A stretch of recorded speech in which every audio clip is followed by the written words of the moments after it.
Dunque, le parole sono importanti, ha detto qualcuno, che tra l'altro un omaggio a Pasolini l'ha anche fatto, è bellissimo, in un suo film. E dunque proprio da una parola voglio cominciare questa sera. È la parola che Pierpaolo Pasolini ha scelto per intitolare il film che vedremo o rivedremo stasera. Teorema, come praticamente tutti i vocaboli di derivazione greca, porta con sé un'intrinseca polisemia, vuol dire e può dire tante cose contemporaneamente. In principio questa parola era theorema, e quel theta iniziale, la lettera dell'alfabeto greco che noi rendiamo con il digramma TH, porta con sé la reminiscenza di un verbo importante che ha a che fare prettamente con la dimensione visiva. Quel verbo è theaomai, okay? Che possiamo tradurre con osservare, guardare, contemplare, ma anche assistere a qualcosa in veste di spettatori. Potremmo usarlo per esempio per descrivere noi stessi questa sera, vuol dire anche scorgere, considerare. Ora, è inutile che sia io a ricordarvi che nella cultura greca antica la dimensione visiva ricopre quello che in filosofia si chiama primato gnoseologico. Cioè, per un greco antico, la vista è il senso attraverso il quale è veicolata la conoscenza più pura e autentica. Eraclito, in uno dei suoi frammenti, dice che gli occhi sono testimoni più precisi delle orecchie, per esempio. Platone nel Teeteto equipara vista e conoscenza, sono la stessa cosa, dice proprio testualmente. Aristotele, se vogliamo aggiungere anche lui, comincia addirittura la metafisica dicendo in sostanza che tra tutti i sensi la vista è quella che ci consente di conoscere di più. E allora, fatta questa considerazione, non stupisce che per esempio verità in greco si dicesse aletheia, ancora il th, ancora il theta. Perché se ci pensiamo, verità è la proprietà di ciò che non è nascosto a letheia, ovvero di ciò che si presenta alla vista come evidente e chiaro, così come non sorprende theatron, il teatro, lo spettacolo, o, ed eccoci al punto al quale voglio arrivare, non sorprende theoria, che è la madre di teorema, che è certo riflessione, teoria, in un senso anche odierno, ma in un significato più ancestrale appunto spettacolo, contemplazione, ancora la dimensione visiva che ritorna. Ma possiamo e dobbiamo fare un ulteriore passo indietro, perché teoria era anche anticamente l'attività del teoro. Il teoro era il funzionario che le poleis inviavano ad assistere alle feste religiose. E tra tutte le feste religiose spiccavano le Dionisie, le grandi Dionisie, che erano il contesto nel quale si rappresentavano le tragedie in concorso, venivano proprio valutate e votate, ma erano anche dei momenti di estasi, di ebbrezza, dei riti veri e propri in cui ci si dava al piacere sessuale, alla danza, al ballo più sfrenato. Nietzsche, nella sua opera prima, colloca proprio in questo contesto l'origine della tragedia, che poi nella sua visione si sviluppa proprio sulla dicotomia tra dionisiaco e apollineo, quindi sintetizzando nella dicotomia tra caos e armonia, tra animalità e razionalità. Per chiudere questo cappello introduttivo, l'osservazione che ci viene da fare è che la riflessione teorica sembra proprio scaturire etimologicamente, ma anche filosoficamente, dalla distruzione creativa e festosa del rito dionisiaco. Insomma, sembra scaturire la riflessione, la teoria, da una concitata forma di sacro. Pasolini, quando inizia a concepire teorema, ha ben presente l'intero spettro semantico del lemma, della parola. Quindi il suo connotato tragico, il suo connotato sacrale, dionisiaco, il suo connotato sessuale, bacchico, ma anche il suo connotato visuale. Infine, e questo ovviamente attiene all'evoluzione del senso della parola, Pasolini ha ben presente il significato logico-matematico di teorema, ovvero, quell'enunciato dedotto logicamente da un enunciato più primitivo, ovvero l'assioma. Ecco, nel film di questa sera c'è tutto questo. Ma quando è che Pasolini comincia a concepire Teorema? È curioso perché tutto nasce da un'ulcera. Siamo nel marzo del 1966, Pasolini è a cena in un ristorante romano con gli amici di sempre, Alberto Moravia e Dacia Maraini, all'improvviso lo coglie un dolore lancinante al basso ventre e la diagnosi è quella di un'ulcera, appunto, un'emorragia gastrointestinale. È costretto a passare un mese a letto, durante il quale rilegge per esempio i dialoghi di Platone, ma soprattutto gli sovviene il desiderio di cimentarsi nuovamente con la forma teatrale, che aveva già sperimentato per esempio nel 1944 con i Turks dal Friul, poi aveva fatto delle traduzioni su commissione di Gassman, una da Plauto, tradotto in dialetto romanesco, aveva tradotto l'Orestiade di Eschilo nel 60, insomma è un ritorno all'ispirazione teatrale. E da questa malattia scaturiscono 6 tragedie, quasi a ricordare il famoso verso di Eschilo, credo fosse dall'Agamennone, secondo il quale conoscenza deriva da sofferenza, il principio tragico deriva dalla sofferenza. Quindi Calderon, Fabulazione, Pilade, Orgia, Porcile, Bestia da stile. Ma accanto a queste ci sono almeno altri 6 progetti incompiuti, o destinati meglio a prendere vita successivamente in altra forma. E Teorema appartiene proprio a quest'ultimo gruppo, doveva essere la 7ª tragedia del ciclo. La tragedia, però, Teorema, subisce una metamorfosi e diventa il soggetto di un film che tuttavia pare non potersi realizzare, ed ecco che avviene un'ulteriore metamorfosi. Quella bozza di film diventa il canovaccio di un racconto. Alla fine il tutto si concretizza in una sorta di ibrido filmico-letterario, cioè l'opera scritta esce nel marzo del 1968 per Garzanti, il film è presentato a settembre di quello stesso anno in un'edizione contestatissima, peraltro, dallo stesso Pasolini, della Mostra del Cinema di Venezia. Nella quarta di copertina di Teorema, il libro intendo ovviamente, Pasolini parla di natura anfibologica del componimento, ossia semplificando di natura ambigua, duplice. Ma in realtà, quando Pasolini usa quel termine, ha un riferimento più preciso in testa, e quel riferimento viene dall'Analitica di Kant, che è il secondo libro della critica della ragion pura.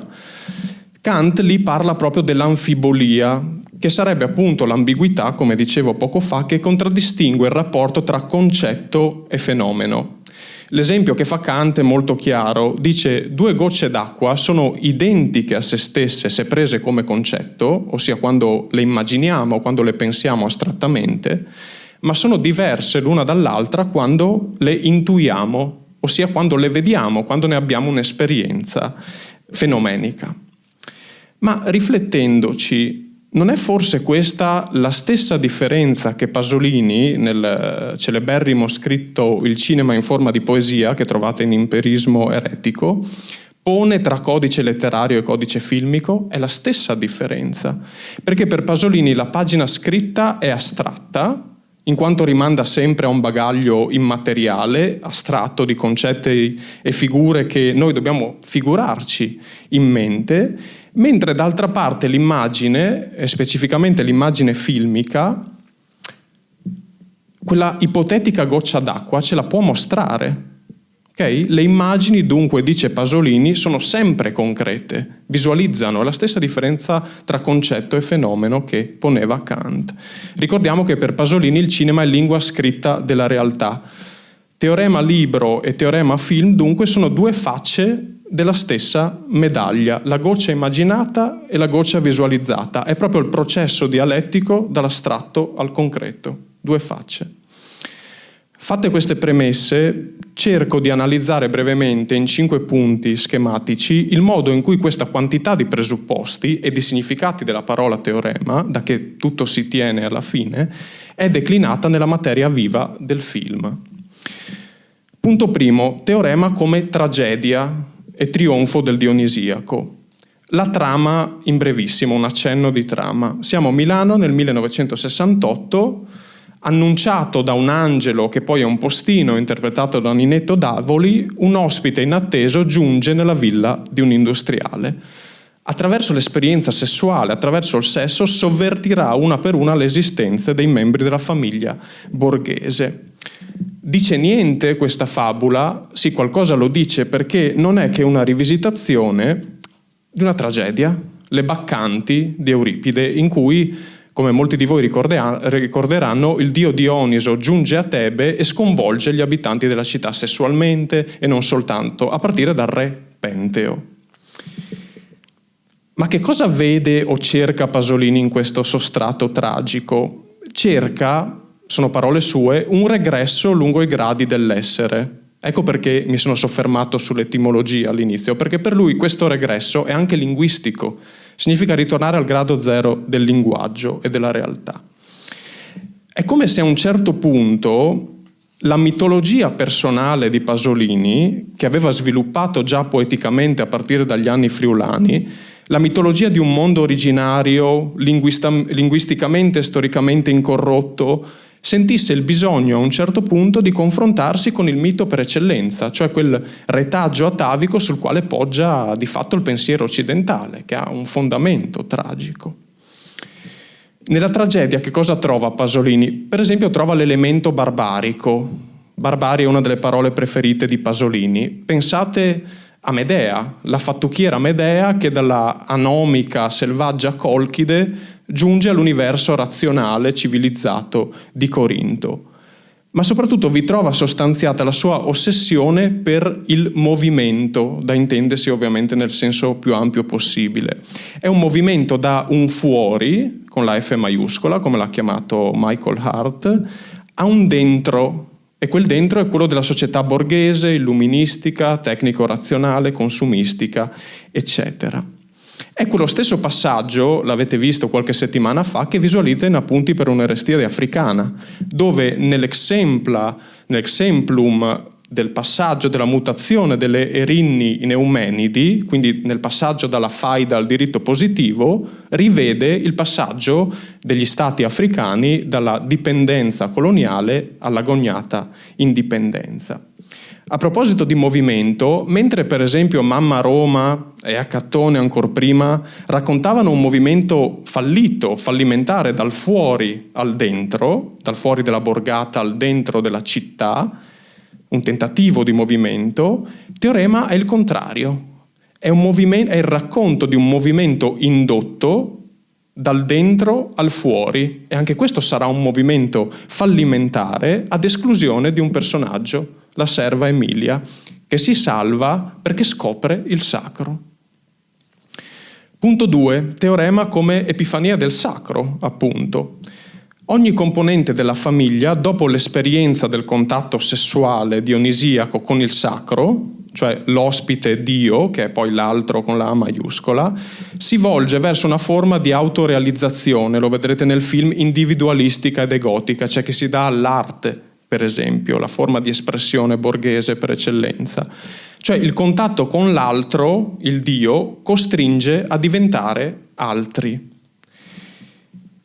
Nel teorema pasoliniano l'autorealizzazione coincide con l'autodistruzione e la nullificazione dell'io, oppure con una forma di salvezza che si sostanzia in un ritorno alla terra, in una specie di simbiosi definitiva con il mondo.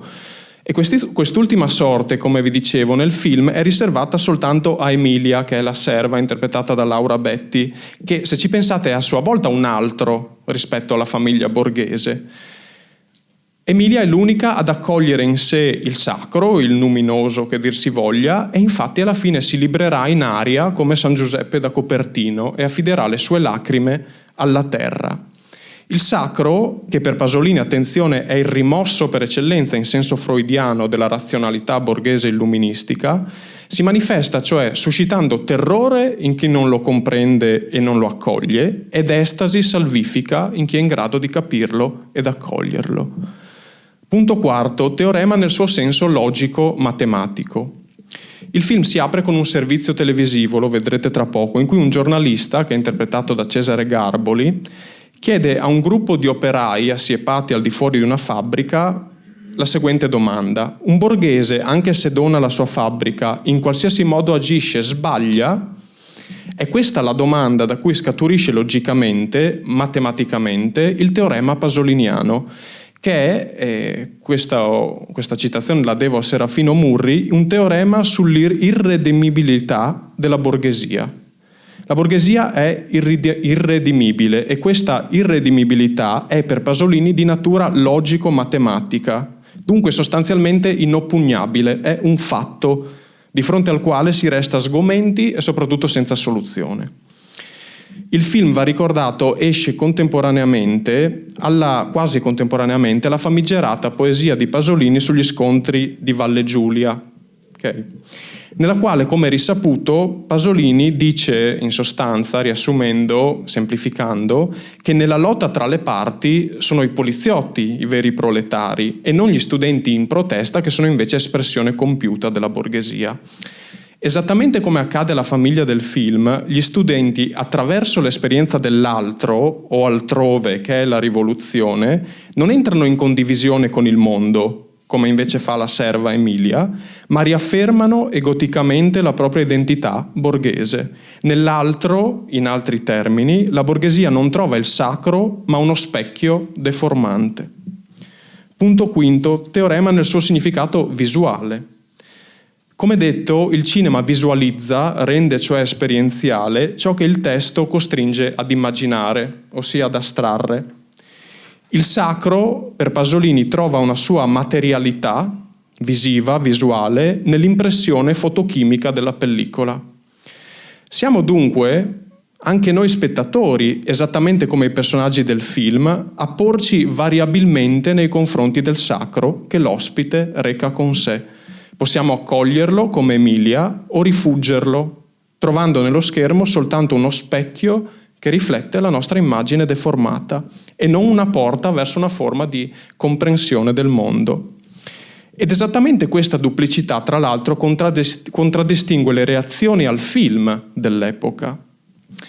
Quella stessa borghesia contro la quale il film si scaglia ferocemente, sequestra il film a pochi giorni dall'uscita. Nonostante la vittoria del premio dell'OCIC a Venezia, che era l'Organizzazione Internazionale Cattolica del Cinema, il film è praticamente scomunicato in diretta dal Papa stesso. Papa Paolo VI, nell'Angelus del 18 settembre 1968, parla di, e cito testualmente, approvazione di films inammissibili, il riferimento è diretto. Parte un processo per oscenità e da sinistra piovono accuse di misticismo, reazionarietà, eccetera. Pasolini è sempre più un estraneo in società e i vuoti e i silenzi filmici di Teorema sono immagine di quella impossibilità comunicativa che il regista sente ormai sulla sua pelle e che evolverà nel compiuto mutismo del cannibale protagonista di uno dei due episodi paralleli di Porcile. Voi l'avete visto prima, ma cronologicamente viene dopo. È un film a cui Teorema è strettamente collegato. 5 punti, 6 forse. Credo di aver detto qualcosa e credo anche sia tempo di concludere e vedere il film, ma è il caso di finire con le parole dello stesso Pasolini, che di Teorema disse: «Il film è enigmatico, il tema ideologico è dissimulato in profondità nelle cose, nei sentimenti dei personaggi. In un certo senso il film resta come sospeso, la fine non è una conclusione. Tutti i personaggi finiscono con un punto di domanda, con degli atti misteriosi che più o meno sono l'espressione della crisi che attraversano, della loro impotenza a risolverla. È un teorema con dei corollari, ma senza soluzione». Grazie, buona visione.